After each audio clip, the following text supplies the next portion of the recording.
wani tenan kowe Bilawa dene apamu kowe tanding karo aku tak ngibaratake wedhus prutul ngadepi singa barong timun mungsuh duren timune aku durene aku ceblokan duren rasi garam rapat gurone batangmu kowe tanding karo aku tak ngibaratake tomat mungsuh duren tomate kowe durene aku aja kok keceblokan kesenggol wae mecotok nyawamu iso ngalahke Raja Mala padha karo iso ngrajianing iso ngalahke Bilawa padha karo iso ngalahke Malaikat Jibril lambene sumbar ya sumbar aja nyandak malaikat mak prindinge ditokku setan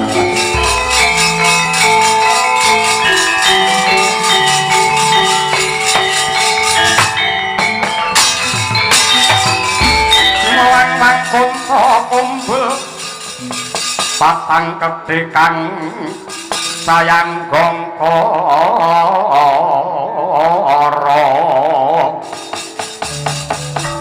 katani romobat mabit menika anak kula pun Jaka Bilawa anggenipun tilem benten kalian tiyang limprah meleke sesasi utuh babar pisan mboten makyut ning yen gelem turu ya pinten-pinten dinten mboten nglilir babar pisan gagah gedhe dhuwur cerapan gumbalane melang-melang dadane sak tebok jembare pating granteng otot bebayune yen disawang anakmu nadyanto semune ora kopen ning sejatine anakmu ki ganteng anakmu ki jakmika leres kaya nom-noman kula riyen nggih ngeten niki kula nggih ganteng jakmika ngeten niki yen pancen kaya mengkono aku njaluk palilahmu ki Demak coba anakmu tak gugahi monggo kemawon nanging kula suwun ingkang atos-atos adatipun menawi ngantos Bilawa niki mangke nglilir saestu wong yen nglilir kaget ngoten niku tan wurunga malah ngamuk kaya wong setanen aku bisa ngukur lawan lelakon iki mara gage sumingkira tak gugahi coba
katon lir kincanging alis risang maweh kandrung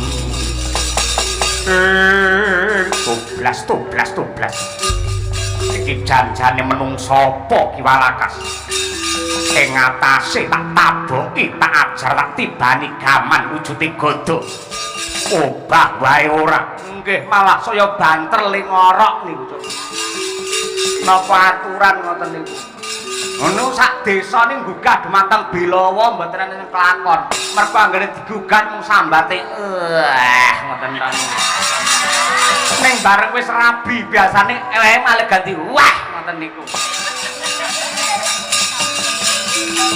Dan banjur piye carane gugah kelawan anakmu? Jane kula duwe cara ning niki mbebayani.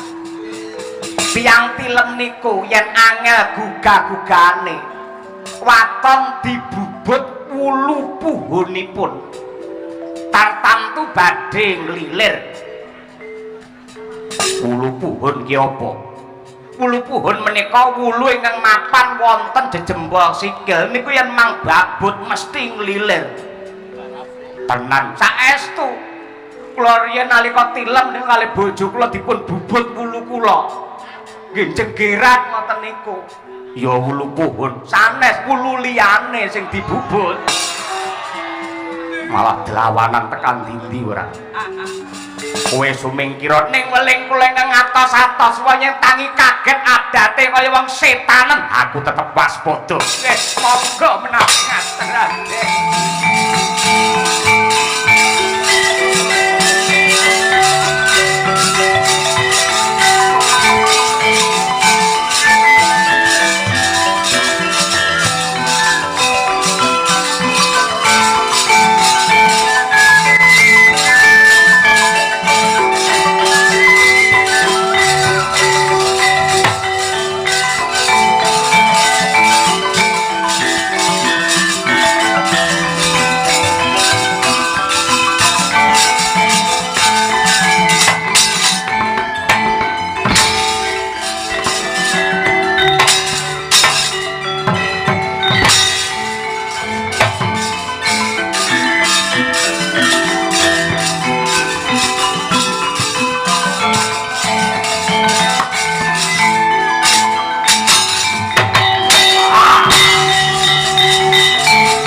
Bilawa lek nom mripatmu aku ki dudu wong saudon saurupan nanging aku anak Ratu Wirata jenengku Raden Sita Buminjaya.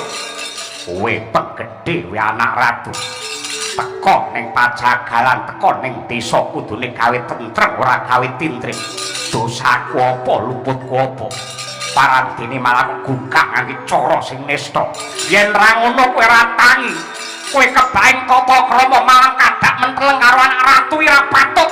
Sing ora patut kowe pejabat ning nyontone elek karo kawulamu.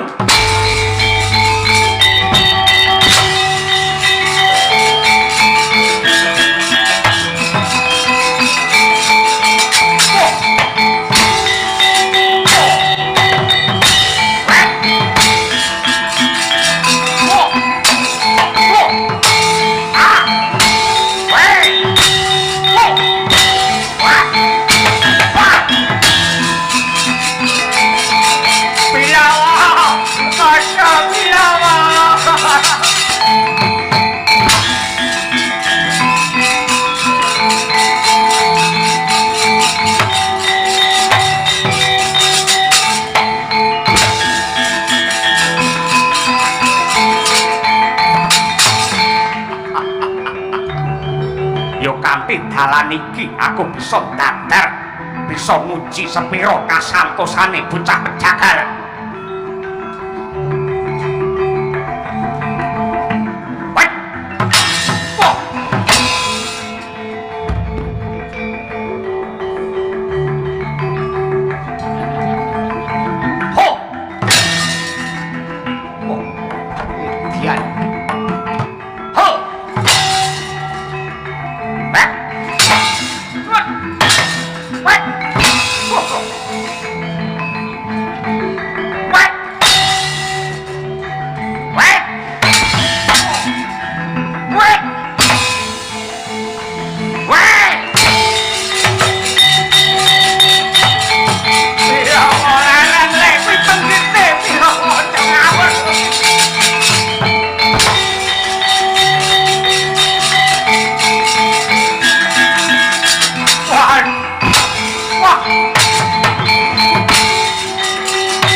Walakas.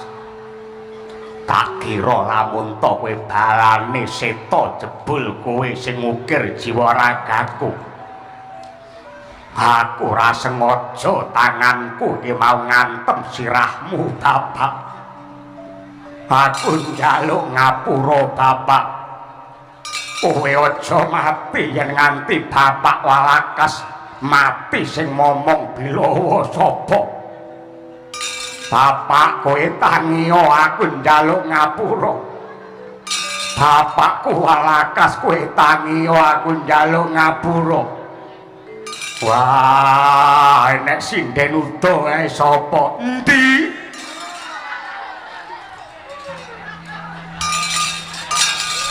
Aturan kaya ngono. Sing raturan iki kowe iki lho. Gerangane bapake dhewe parandene diantem sak kayange ora mudhar gagar otak wis bejo banget.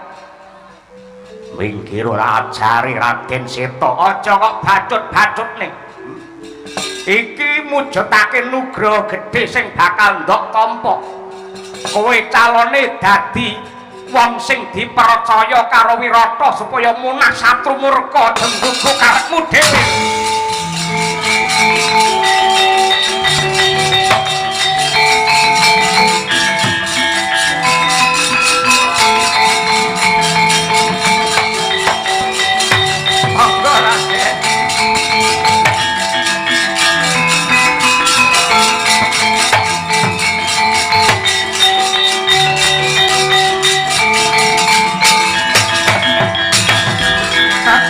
Sang kaperang prinangkul kinempit kampit dosang rekmaning tawon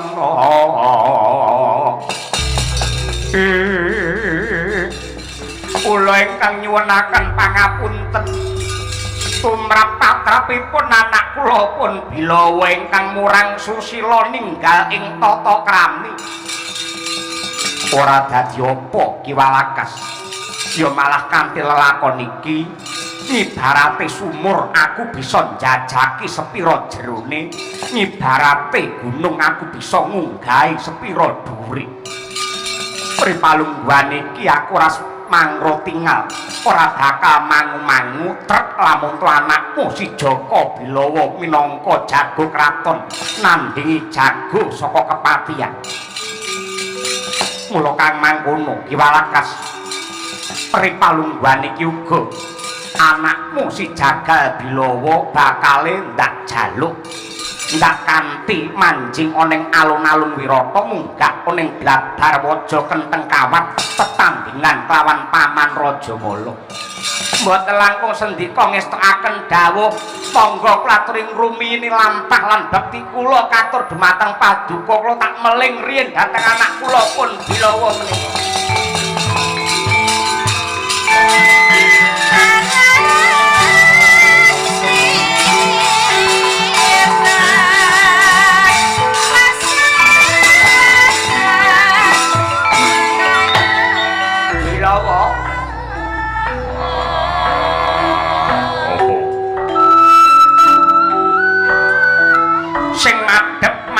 Rasamu aja mangu-mangu anggonmu bakal netepi wajib labuh marang negaramu. Merga ngreksa tentreming praja kuwi ora mung kewajibane ratu, pejabat lan prajurit, nanging kabeh kawula sing rumangsa urip ana Wirata, ngombe banyu lan mangan enak kulo wetu sarta ngidat bumi Wirata duwe kewajiban cawe-cawe yen perlu toh jiwa raga kanggo mulyaning negara. Kowe dadi nom-noman aja mung goleki senengmu dhewe. Elinga besok nasibe negara iki ana pundhake para nom-noman kaya kowe. Lan melingku marang kowe Jaka Bilawa. Dadi kawula kuwi aja mung nuntut negara wis menehi apa karo aku. Dadi kawula ki aja menuntut negara wis menehi apa karo aku, ning kudu diwalik aku wis nate labuh apa marang negaraku sing jejeg sing mantep rasamu kowe dadi jago sing bakal munah satumurka Jaka Bilawa tak dongake lanang duweku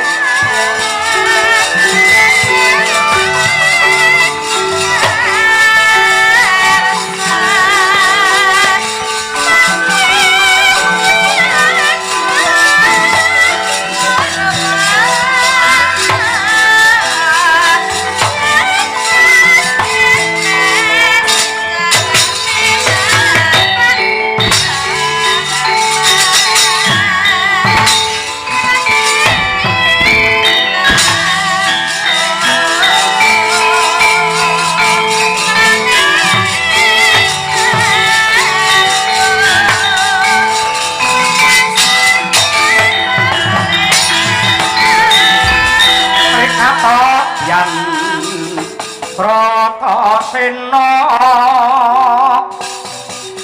kampuh koleng sang pintulung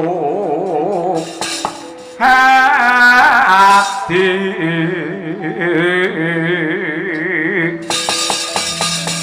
sarira watumong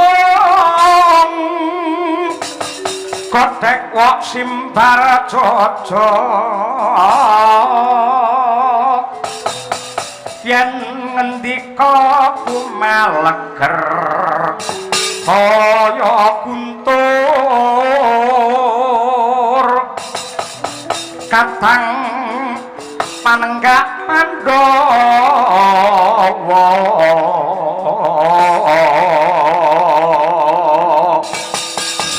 mawa sindung yen lumare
dasar kakak warnanipun Kanjeng Sri Narapati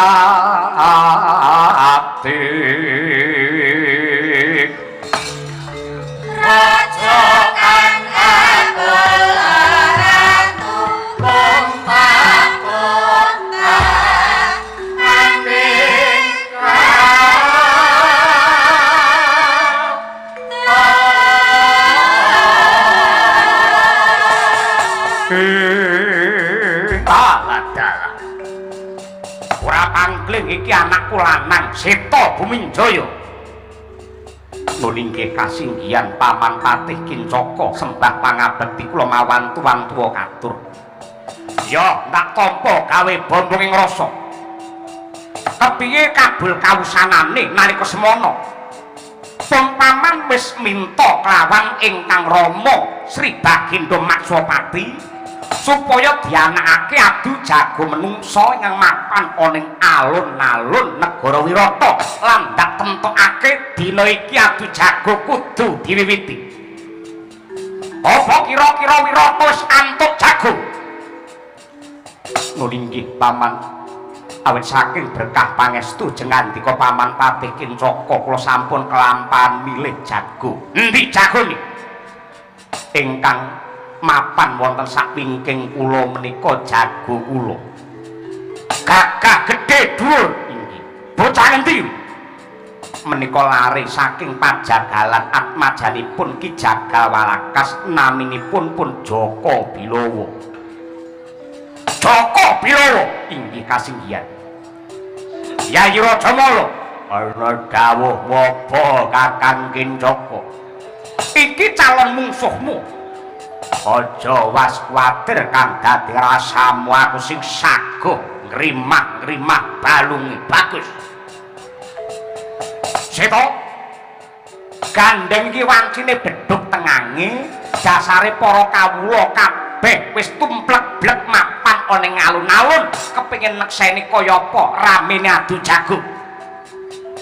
Supaya jagone luwih grengseng, supaya rasane jago luwih gumregah, kudu nganggo ngabotowan, kudu nganggo totoan. Aduh, nyuwun pangapunten. Wanter dawuh pangandikanipun Kanjeng Rama boten dipun keparengaken mawi totowan ingkang awujud menapa kemawon. Awit menika larangan tumraping agami lan ugi awisan tumraping negari.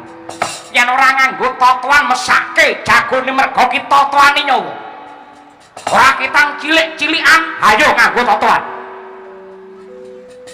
Sak yuta. Inggih menawi namung setunggal yuta kemawon kula nderek bagus.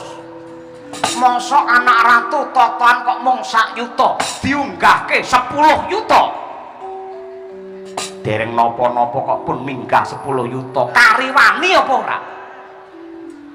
Inggih menawi namung sedasa yuta kemawon kula nderek bagus. Diunggahke pisan, ndak ngisin-ngisini pejabat negara totoan kok mung 10 yuta, 100 yuta. Inggih pangki kula piyambak ingkang badhe nyekapi saguh sagak bagus diunggahke pisan 1 miliar. Piye Bilawa? Waniya aja mingkrang-mingkring waniya totoane 1 miliar. Aja wedi piye aku rene iki sanguku mung 20. Tak totoane nyawaku cetha lamun to Kincaka lan andhane aku ngrusak marang bebener arep ngrusak lawan kautaman. Aja imbas-imbis jagone wani botoe kaya ngono. Inggih kula nderek unggahke meneh 1 triliun. Inggih nderek praon. Nderek diketokne pisan dipantokne pisan. Bur manuk tegesipun kados pundi? Upamane jagoku si Rajamala sing kalah dalam kepatihan Kencapura sakutuhe bakal ndak ngaturake marang Sinuwun Prabu Maksopati yen perlu tak tambahi guluku. Ning koso baline nganti jago Wirata sing kalah, Koko Prabu Maksopati kudu lunga ngadeg ora kena nggawa bondo sing tegese kraton Wirata dadi darbeke Kincaka. Rada mung tak lirike netep duka yayak sinipe aja bang mawing wengis netra kocak mundar andir. Aduh, kok kados mekaten Paman. Kriwikan dados grojokan perkara sepele kok dadi gawe wong guyonan panurunga badhe dados tangisan sing andika mentala ora perlu ngrembug mentala utawa ora sing baku dilakoni kowe lan kudu saguh tumrap apa kang dadi dawuhku totoane bur manuk tak tetepake ripalungguhan iki lan enggal diwiwiti adu jago liyane jago mudhun saka panggung.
Ragrane ngarangka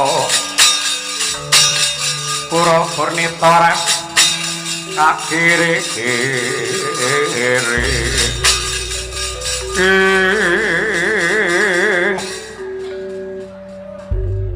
bener kowe cah jagalan jenengmu Bilawa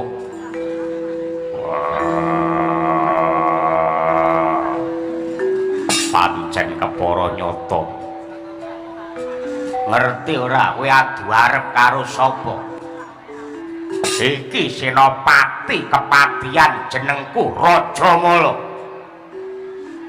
senopati yo ngertiku kowe tukang gawe tabuh tabuh denggelmu mlocot ora senopati agung mulane palungguhan iki yen kena tak kandhani kok tak pringgake kanthi becik damar mancung cupeten anggenmu wani karo aku. Kowe ngibarate kaya manjing loropan. Yen kowe nggugu karo karepku, kowe mbaliya, kowe mundura wae. Mengko yen kelakon ya kuwi kakangku Kencaka dadi ratu ning Wirata. Kowe njaluk pangkat apa wae bakal tak turuti. Aku menungso sing ora edan derajat pangkat ora mendem karo panguwasa. Yen ngono butuh dhuwit pirang miliar kowe kandha ora butuh dhuwit. Yen pangkat ora gelem, dhuwit ora gelem, apa kowe njaluk wong wadon sing ayu rupane, sing model piye sing ndok jaluk ora butuh wedokan diabrak apa. Ditari apa-apa tek emoh ki karepe piye lho. Tek beda karo wong nggenku. Wong lanang-lanang nggenku anggere nek nggudhe enek anyaran kok gruduk-gruduk lho. Utuh karepe dhewe wani tenan kowe Bilawa deni apamu. Kowe tanding karo aku tak ngibaratake wedhus prucul ngadepi singa barong. Timun mungsuh duren. Timune kowe durene aku kowe ceblokan duren rasik garem rapat gurone batangmu. Kowe tanding karo aku tak ngibaratake tomat mungsuh duren. Tomate kowe durene aku. Aja kok keceblokan kesenggol wae mecotot nyawamu. Dan sumbare gah kalah. Iso ngalahke Rajamala padha karo iso ngrajangin iso ngalahke Bilawa padha karo iso ngalahke malaikat Jibril. Lambene sumbar ya sumbar, aja nyandak malaikat mak prindinge githokku setan alas. Ben pancen ra kena diman maju jangkak kokop getihmu.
jangking tahono wadya sang kekaprabon perang kang Abramarkata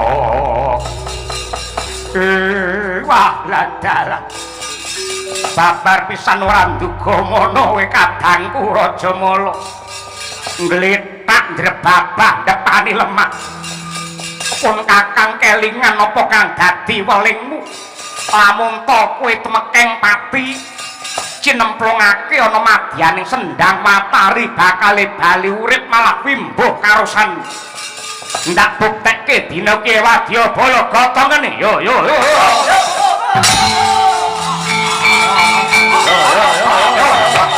batang yo yo